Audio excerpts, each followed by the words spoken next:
नाशिक शहरामध्ये गेल्या काही दिवसांपासून अपघाताची मालिका मोठ्या प्रमाणावर सुरू आहे।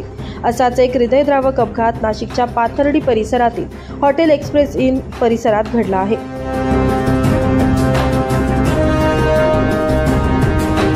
ध्रुव अजित राजपूत हा 5 वर्षीय मुलगा आपल्या वडिलांसोबत हॉटेलच्या गार्डनमध्ये खेळून घरी जात असताना या ठिकाणाहून अचानक आलेल्या इनोव्हा कारच्या चाकाखाली ध्रुव सापडला।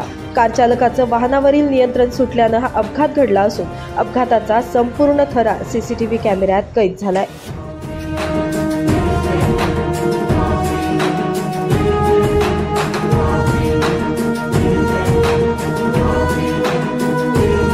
दरम्यान अपघातामध्ये जखमी झालेल्या ध्रुवला उपचारासाठी तात्काळ रुग्णालयात नेण्यात आलं, मात्र रुग्णालयात पोहोचण्याआधीच ध्रुवचा मृत्यू झाला होता। दरम्यान या प्रकरणी इंदिरानगर पोलीस ठाण्यात गुन्हा दाखल करण्यात आला असून संबंधित कार चालक दारूच्या नशेत असल्याचा आरोप ध्रुवच्या कुटुंबियांकडून करण्यात आलाय, तर संबंधित संशयित आरोपीवर कठोरात कठोर कारवाई करण्याची मागणी देखील केली जात आहे।